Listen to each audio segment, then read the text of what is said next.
Bienvenue sur Azimut, le podcast de l'orientation proposé par les spécialistes des études supérieures.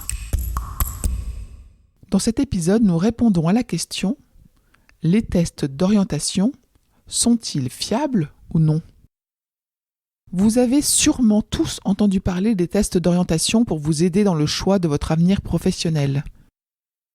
Mais sont-ils vraiment fiables ? Et comment interpréter vos résultats ? Que nous ayons une bonne expérience avec ou pas, les tests d'orientation sont des outils très plébiscités par les professionnels de l'accompagnement. Très longtemps, ils ont été perçus comme très limitants, c'est-à-dire qu'ils nous enfermaient dans une case sans possibilité d'en sortir. La plupart des tests professionnels prennent en compte la personnalité, les valeurs, les préférences personnelles et professionnelles de chaque personne.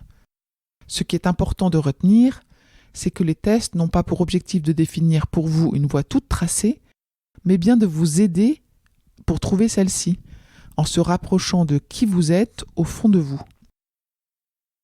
Par exemple, si vous êtes doté d'une personnalité très introvertie, il se peut que les résultats de vos tests vous orientent vers des métiers qui ne nécessitent pas une constante stimulation extérieure, mais plutôt vous orienter vers des métiers ou des environnements calmes qui permettent de prendre le temps de la réflexion.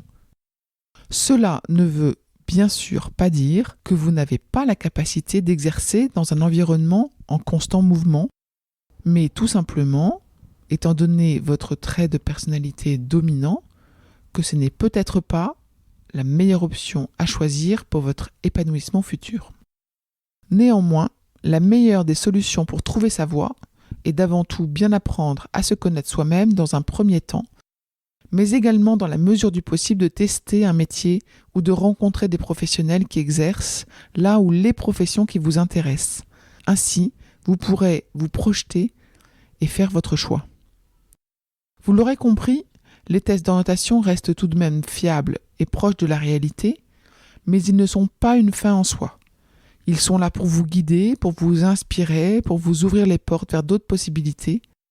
Le plus important sera toujours de vous faire votre propre expérience personnelle.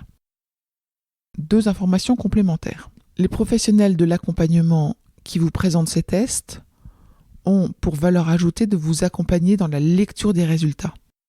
Souvent, ils ont l'habitude, voire ils sont certifiés sur l'analyse des tests, et donc ils pourront vraiment vous donner et lire avec vous les résultats en vous donnant des exemples, en mettant en perspective, en modérant, modulant, etc. Enfin, sachez que dans les notes de cet épisode, nous allons mettre quelques liens, ce n'est absolument pas exhaustif, vers des tests qui soient payants ou gratuits. À vous de vous faire une idée de leur valeur. Je vous retiens quelques instants de plus pour vous remercier de votre écoute fidèle. Les nombreux messages que vous nous envoyez nous touchent beaucoup et nous lisons toujours les avis que vous nous laissez sur Apple Podcast avec émotion. Si ce n'est pas encore fait, allez nous déposer 5 étoiles et rédigez votre commentaire sur Apple Podcast et sur Spotify. Vous pouvez également vous abonner pour avoir les épisodes dès leur sortie. Et surtout, partagez l'existence du podcast autour de vous, parlez-en. Pour bénéficier d'une lecture d'épisodes par thématique, nous vous recommandons d'aller sur notre site azimut-podcast.com. Vous verrez, tout y est très bien classé. Je vous souhaite une bonne journée ou une bonne soirée et à bientôt sur Azimut.